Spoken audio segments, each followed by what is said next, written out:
마가복음 7장 1절부터 5절 그리고 14절부터 23절 본문을 통해 무엇이 사람을 더럽게 하는가라는 제목으로 하나님의 말씀을 증거하겠습니다.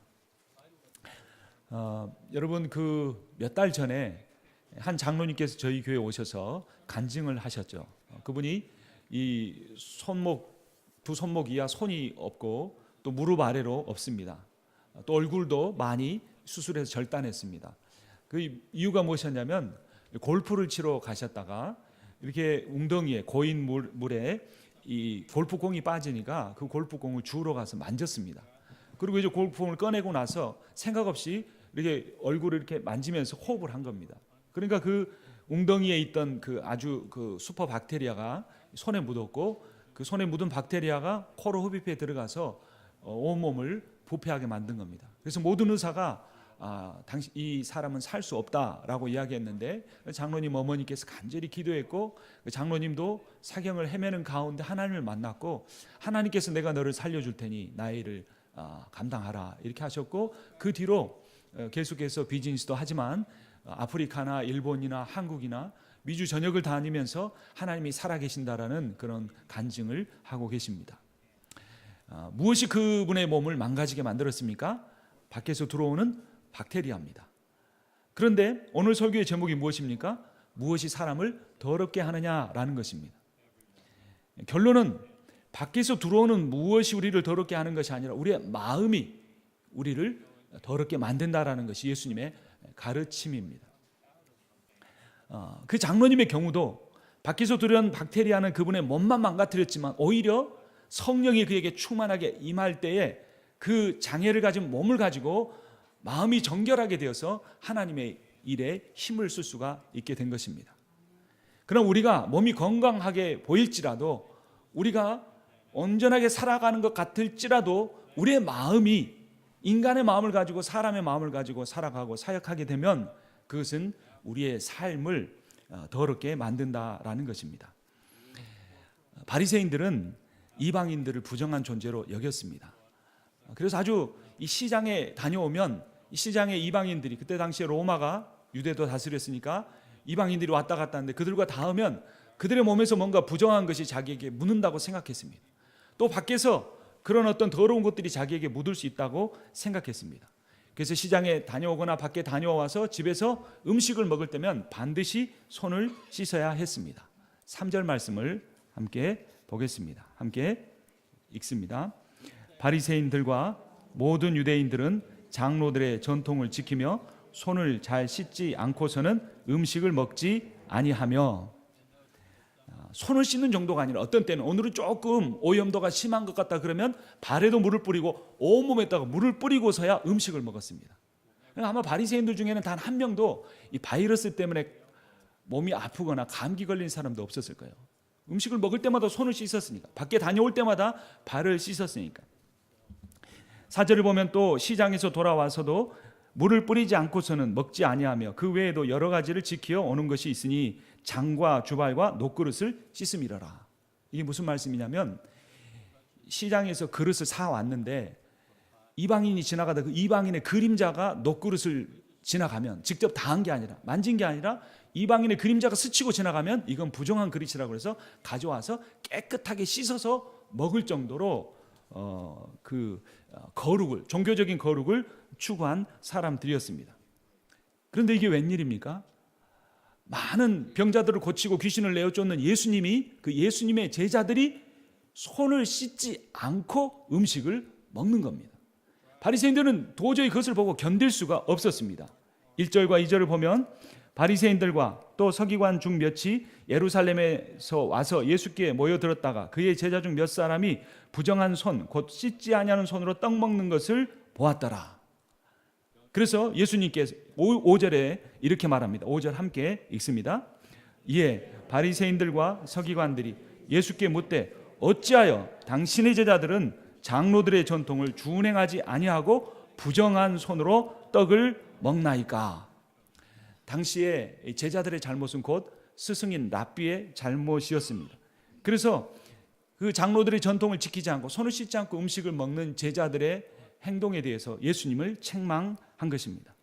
그런데 그들의 책망은 다음과 같은 세 가지 이유로 잘못된 것이었습니다. 왜냐하면 첫 번째, 손을 씻는 행위는 성경의 가르침이 아닌 사람이 만든 종교적 전통에 불과했기 때문입니다. 물론 손을 씻으라는 이야기가 구약 성경에 나옵니다. 어디 나올까요? 출애굽기 30장 19절 20절을 보면 이렇게 말합니다. 아론과 그의 아들들이 그 두멍에서 수족을 씻되 손과 발을 씻되 그들이 회막에 들어갈 때 물로 씻어 죽기를 면할 것이요 라고 말씀합니다. 그러니까 이 말씀은 제사장이 성막에서 일할 때 손을 씻어야 한다라는 것입니다. 그런데 바리새인은 그 구절을 일반인이 집에서 음식을 먹을 때도 적용을 시킨 겁니다. 손을 씻어서 나쁠 것은 없지요. 근데 그것을 하나님의 말씀보다 더 중요하게 여기고 사람을 정죄하고 비판하는 데 사용했기 때문에 문제가 되는 것입니다. 그래서 예수님께서 그들에게 7절부터 9절에서 이렇게 말씀하십니다. 사람의 계명으로 교훈을 삼아 가르치니 나를 헛되이 경배하는도다 하였느니라. 이사야 말씀을 인용한 겁니다. 너희가 하나님의 계명은 버리고 사람의 전통은 지키느니라.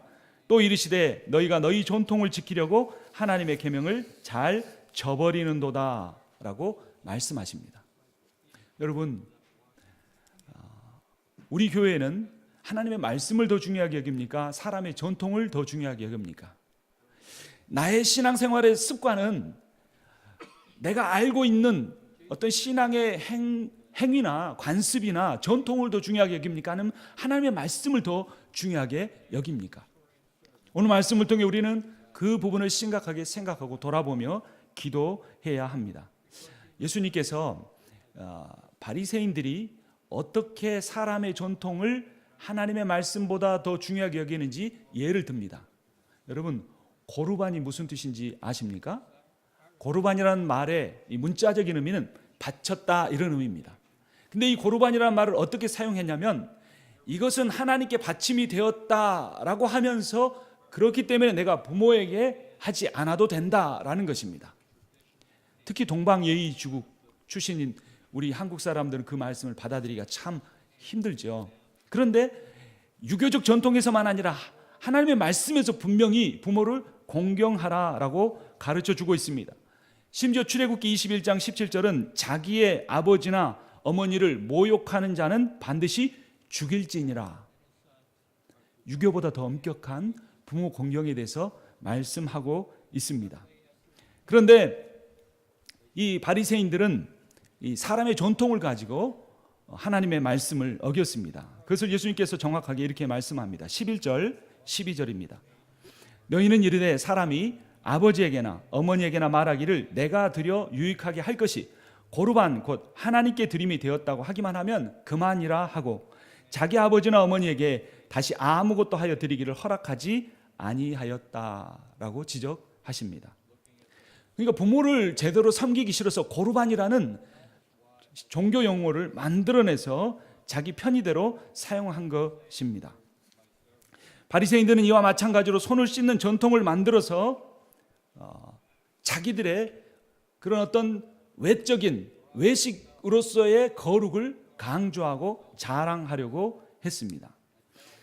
여러분, 바리새인들은 손을 씻는 전통을 만들어서 부정한 것에 의해서 자기를 더럽히지 않으려고 하는 것이 아니라 하나님의 말씀의 기초에서 부정한 것을 하나님의 거룩으로, 부정한 것을 성령의 충만함으로 거룩하게 만드는 그러한 삶을 살았어야 합니다.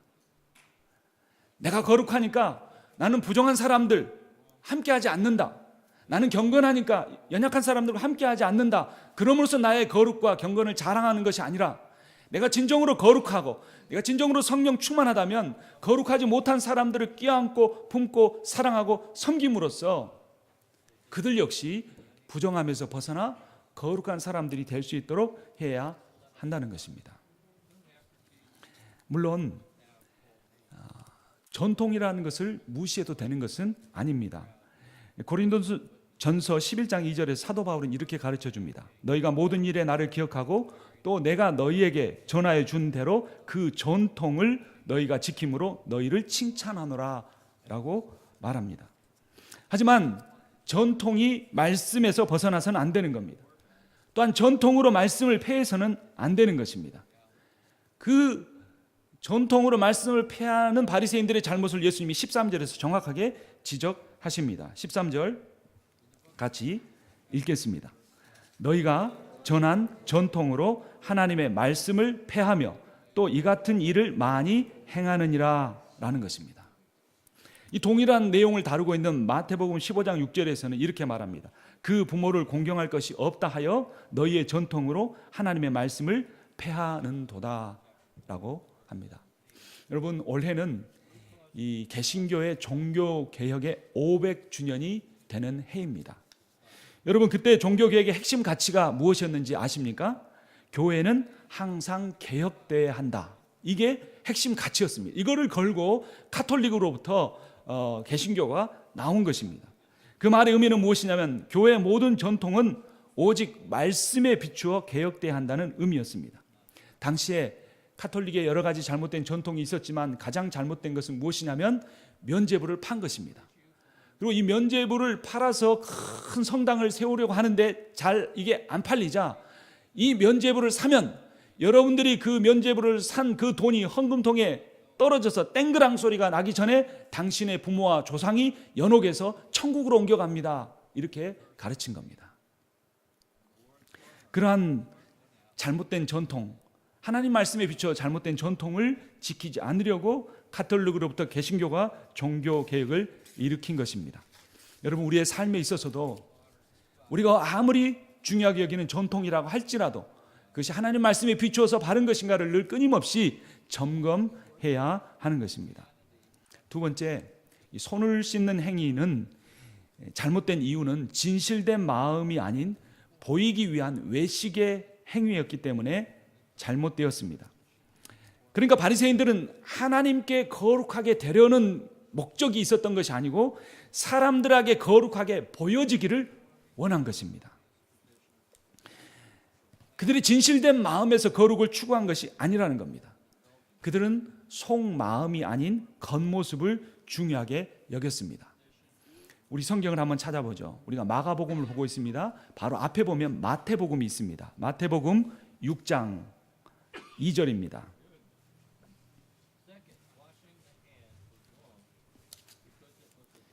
마태복음 6장 2절 말씀을 제가 읽겠습니다.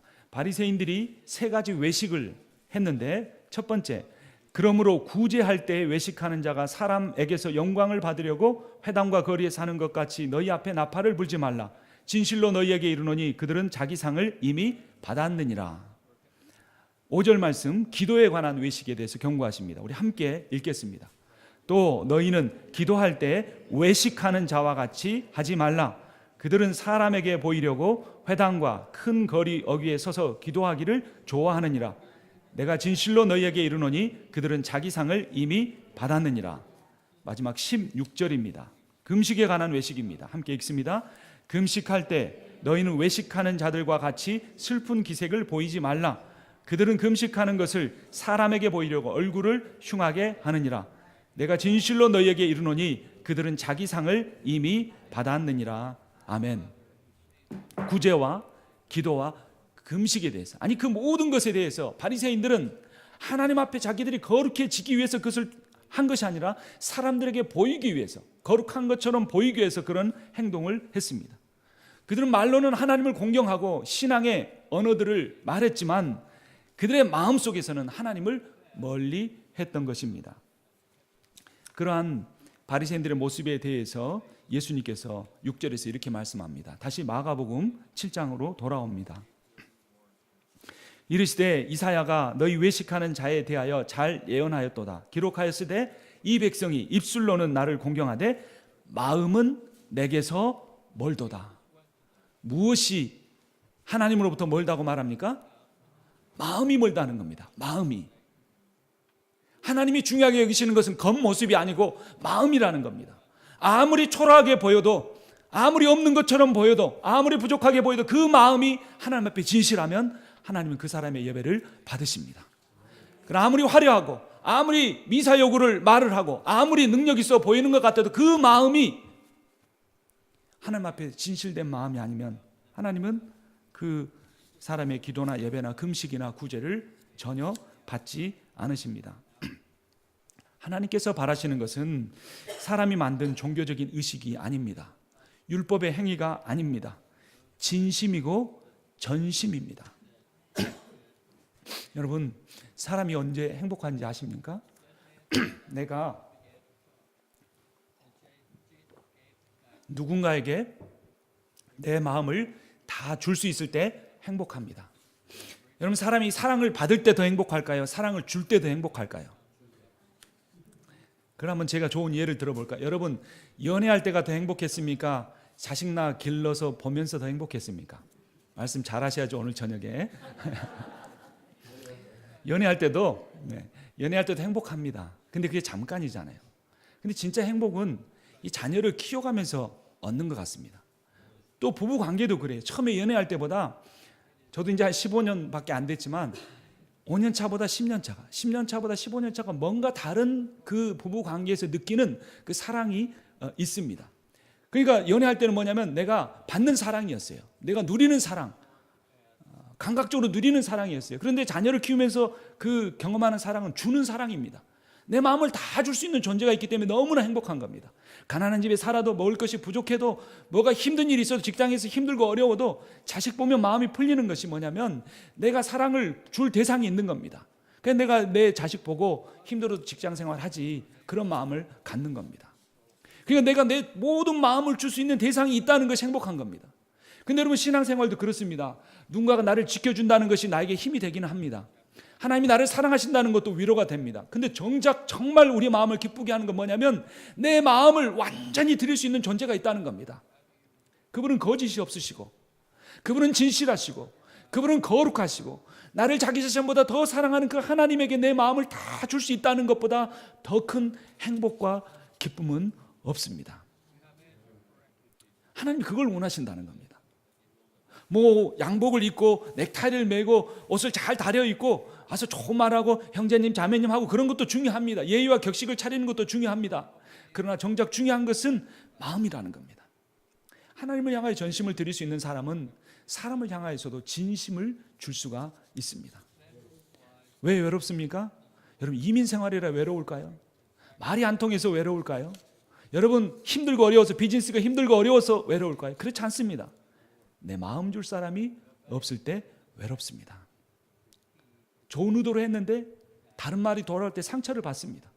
많이 베풀어 줬는데 그만큼 받지 못할 때 힘듭니다. 그러나 내가 누군가에게 하나님께 하듯이 내 진심을 주기 시작하면 그 사람이 변화되는 것으로 인하여 기쁨도 누릴 수 있지만 내가 그들에게 진심을 줄 수 있기 때문에 내가 그런 마음을 주면서 행복함을 누리며 살 수 있는 것입니다. 예수님께서 이 말씀을 하시고 나서 뭔가 더 부족하셨는지 무리들을 부르셨습니다. 그리고 다시 사람을 더럽게 하는 것은 밖에서 사람에게로 들어가는 것이 아니고 사람 안에서 밖으로 나오는 것이라고 설명을 하십니다. 그것이 14절부터 16절에 기록됐습니다. 14절 보면 무리를 다시 불러 이르시되 너희는 다 내 말을 듣고 깨달으라. 15절 16절 같이 읽습니다. 무엇이든지 밖에서 사람에게로 들어가는 것은 능히 사람을 더럽게 하지 못하되 사람 안에서 나오는 것이 사람을 더럽게 하는 것이니라 하시고, 조금 더 설명해 주셨는데 제자들은 이해를 잘 못했습니다. 그래서 제자들이 예수님한테 다시 묻습니다. 저는 참 제자들의 태도가 마음에 듭니다. 그냥 알아들은 것처럼 하지 않고 두 번이나 설명해 줬는데 모르니까 예수님한테 또 질문합니다. 그래서 예수님한테 야단도 좀 듣습니다. 그래도 묻습니다. 17절 18절을 보면 무리를 떠나 집으로 들어가시니 제자들이 그 비유를 묻자온데 예수께서 이르시되 너희도 이렇게 깨달음이 없느냐? 무엇이든지 밖에서 들어가는 것이 능히 사람을 더럽게 하지 못함을 알지 못하느냐라고 하셨습니다. 그게 무슨 의미일까요? 19절을 보면 이는 마음으로 들어가지 아니하고 배로 들어가 뒤로 나감이라. 무엇에 대한 말씀입니까? 음식은 배로만 들어갔다가 밖으로 나와버리지 어디까지는 못 들어가는 거예요? 마음까지는 못 들어가는 거예요. 그러니까 음식은 우리를, 사람을 더럽게 할 수 없는 것입니다. 그런데 20절을 같이 읽어봅니다. 또 이르시되 사람에게서 나오는 그것이 사람을 더럽게 하느니라. 모든 것은 밖에서 다 들어오는 거잖아요. 듣는 말도 그렇고 마시는 공기도 그렇고 먹는 음식도 마시는 물도 다 밖에서 들어오는 거잖아요. 근데 원래부터 안에 있었던 건 뭡니까? 19절 처음에 말한 거 마음입니다.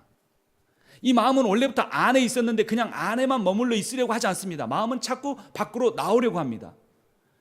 그 마음이 밖으로 나올 때 뭘로 표현이 됩니까? 말로 표현이 됩니다. 마음이 밖으로 나올 때 행동과 삶과 인격으로 표현이 되는 겁니다. 밖에서 아무리 더럽고 부정한 것이 들어가도 그 사람 자체를 더럽게 할 수는 없습니다.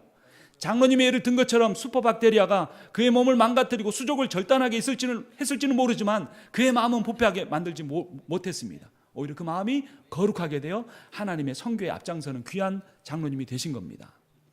그런데 정작 사람 안에서 나와서 사람을 더럽게 만들고 그 삶과 모든 관계까지 더럽히게 만드는 것은 사람의 마음이라는 겁니다. 여러분, 마음이 중요합니다. 하나님이 여러분의 삶이 얼마나 힘든지 아십니다. 그래서 조금 헌금을 내가 더 많이 하고 싶지만 좀 부족하게 해도 하나님이 그 마음이 충분하면 하나님이 다 받아주십니다. 때로는 주일을 못 지킬 때도 있잖아요. 그럼 얼마나 양심의 가책을 느낍니까? 또 주일에 예배는 드리고 가서 또 일할 때도 있잖아요. 그런데 그 겉으로 드러나는 행위가 중요한 게 아니라 그 마음을 안타깝게 여기고 내가 율법을 못 지키면 무슨 벌을 받을까, 그게 아니라 내가 더 하나님을 예배하고 싶은데, 내가 주일만큼 더 기도하고 싶은데, 더 말씀을 읽고 싶은데 내 삶의 환경이 그렇지 못해서 그렇게 못하는 안타까운 마음을 가지고 있으면 하나님이 그 마음을 다 헤아리신다는 겁니다. 하나님 우리의 머리털까지 세신다는 말의 의미가 우리의 마음을 헤아리신다는 그런 의미인 겁니다. 그래서 예수님께서 누가복음 10장 26절부터 이렇게 말씀합니다. 예수께서 이르시되 율법에 무엇이라 기록되었으며 내가 어떻게 읽느냐? 대답하여 이르되 내 마음을 다하며 목숨을 다하며 힘을 다하며 뜻을 다하여 주 너의 하나님을 사랑하라고 또한 내 이웃을 내 자신과 같이 사랑하라 하였나이다.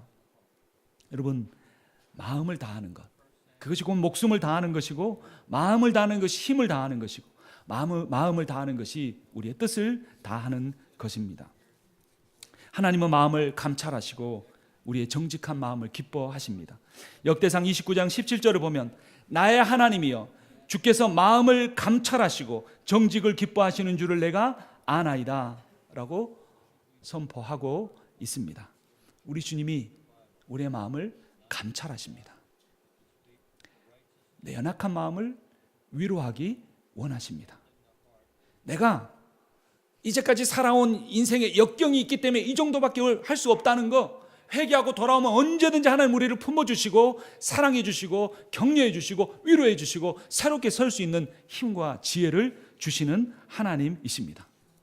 그러므로 여러분, 사람 앞에서 외식하려고 하지 말고 주님께, 또 주님이 사랑하시는 우리의 지체들에게도 우리의 마음을 주려고 애를 써야 하는 것입니다. 마지막 세 번째, 손을 씻는 행위가 잘못된 것은 그것이 예수의 의가 아니고 인간의 자기 의였기 때문에 잘못된 것입니다. 여러분, 하나님의 구원은 어떻게 받는 것입니까? 그것은 자신의 약속을 반드시 신실하게 지키시는 하나님의 의로우신 성품 때문에 받는 것입니다.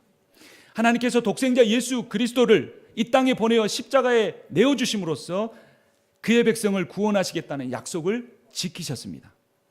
그리스도가 우리 죄를 위하여 죽으심으로 우리가 구원을 받았다는 것입니다. 그러므로 인간은 자기의, 내 의가 아니고 예수 그리스도의 의로 구원에 이릅니다. 로마서 3장 24절에 이렇게 선포합니다. 그리스도 예수 안에 있는 속량으로 말미암아 하나님의 은혜로 값없이 의롭다 하심을 얻은 자 되었느니라. 아멘. 여러분, 우리가 구원받은 것이 우리의 의가 아니고 오직 예수 그리스도의 의이신 것을 믿습니까? 그 믿음이 있으면 흔들리지 않습니다. 그 믿음이 있으면 외식하지 않습니다. 그러나 바리새인은 내가 다른 사람보다 율법이나 전통을 잘 지킨다고 착각하는 자기의에 의해 구원을 얻으려고 했습니다. 그래서 바리새인은 자기의를 강조하기 위해 그 한 일을 다른 사람을 비판하기 위해 사용하였습니다. 그들이 온전한 그리스도의 의를 의지하지 않고 불완전한 자기의에 의존하기 때문에 늘 불안할 수밖에 없는 것입니다. 그렇게 불안한 사람은 그들의 불안감을 해소하기 위해 외식하고, 하나님 앞에서는 외식하고 사람들에 대해서는 정죄하게 됩니다. 그래서 사람에게 보이려고 종교 생활을 하게 되는 외식하는 신앙생활은 사람을 비판하는 정죄 행위와 깊은 관련을 맺습니다. 다시 한번 마가복음 앞에 있는 마태복음으로 가보겠습니다. 마태복음 7장입니다.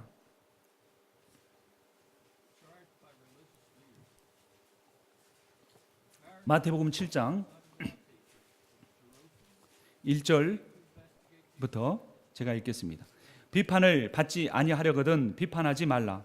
너희가 비판하는 그 비판으로 너희가 비판을 받을 것이요 너희가 헤아리는 그 헤아림으로 너희가 헤아림을 받을 것이니라. 어찌하여 형제의 눈 속에 있는 티는 보고 내 눈 속에 있는 들보는 깨닫지 못하느냐.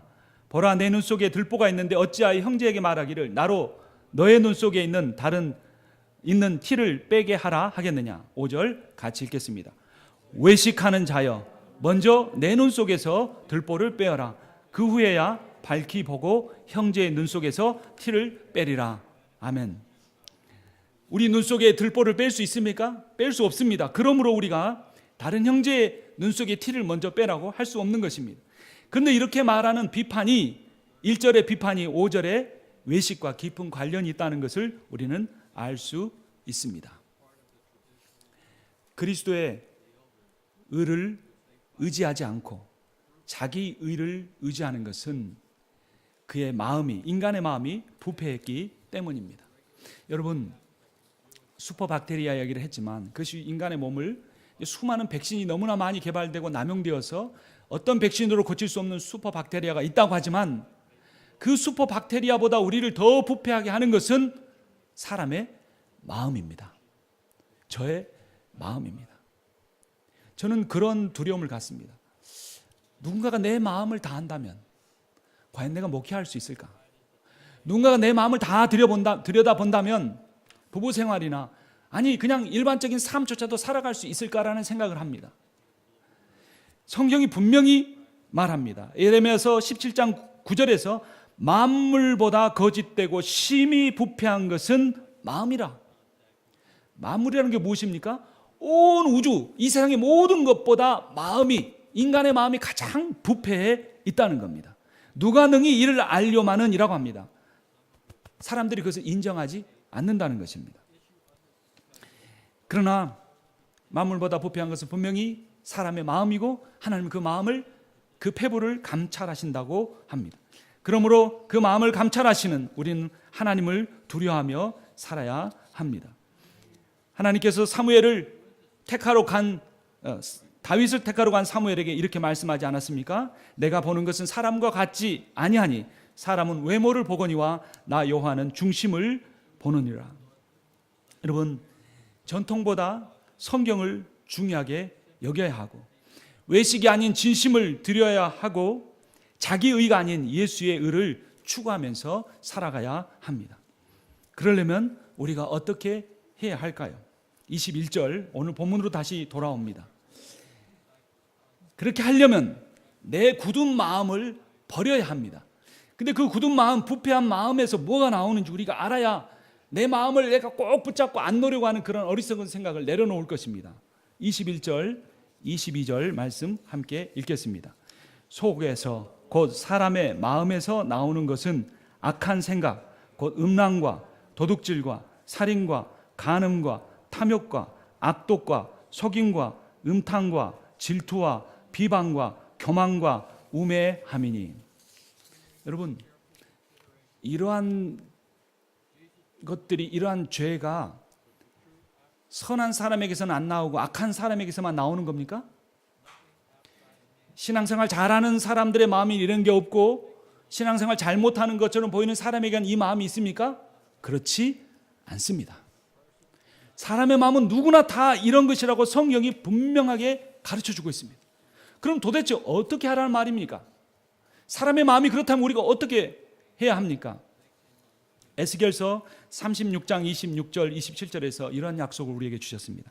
또 새 영을 너희 속에 두고 새 마음을 너희에게 주되 너희 육신에서 굳은 마음을 제거하고 부드러운 마음을 줄 것이며 또 내 영을 너희 속에 두어 너희로 내 율례를 행하게 하리니 너희가 내 규례를 지켜 행할지라. 아멘. 하나님께서 우리에게 성령을 주셨습니다.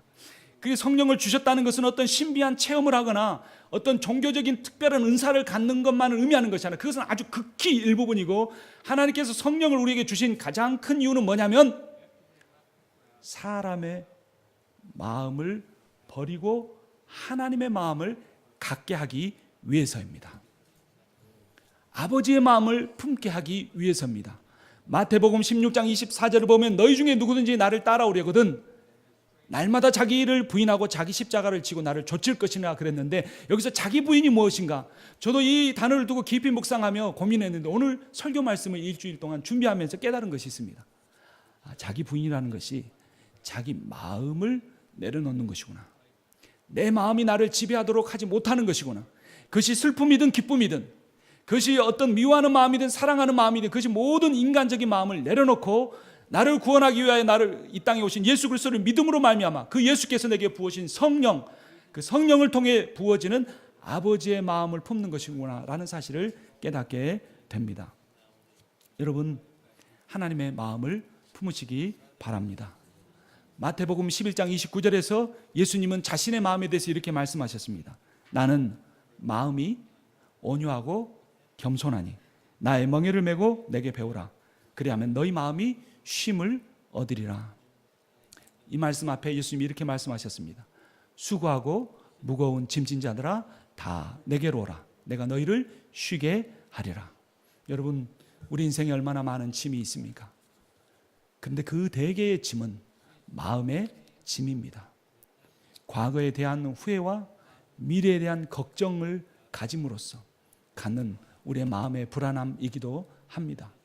여러분, 내가 아무리 큰 상처를 받았어도, 내가 아무리 큰 역경을 지나와서 내 마음이 찢어지고 갈라지고 부르트고 어려운 가운데 있다고 할지라도 하나님이 원하시는 것은 그 마음을 고쳐서 쓰는 것이 아닙니다. 그 마음은 예수 그리스도와 함께 2000년 전에 십자가에서 이미 처리되었습니다. 그 사실을 내가 복음을 들을 때 깨달았고, 그 예수 그리스도를 영접한 사람 안에게는 성령을 통하여 새 마음이 주어집니다. 예수 그리스도의 마음, 온유한 마음, 겸손한 마음으로 세상 가운데서 승리하시고 주님이 주시는 참된 평안과 쉼을 누리며 사시는 여러분과 제가 되기를 주님의 이름으로 축원합니다. 아멘. 살아계신 하나님 아버지, 우리를 구원하여 주실 뿐만 아니라 우리들 가운데 성령으로 말미암는 새 마음을 주신 것을 감사합니다. 아버지 하나님, 우리가 인생을 살아가면서 신앙생활하면서 아버지 하나님, 사람의 전통보다 하나님의 말씀을 따라 살게 하여 주시옵소서. 외식하지 않고 진실된 마음으로 살아가게 하여 주시옵소서. 무엇보다도 내 의를 따라 살지 않고 오직 마음이 온유하고 겸손한 예수 그리스도의 의를 의지하며 담대하게 평안하게 살게 하여 주시옵소서. 예수님의 이름으로 기도합니다. 아멘. 힘널 393, 350장입니다.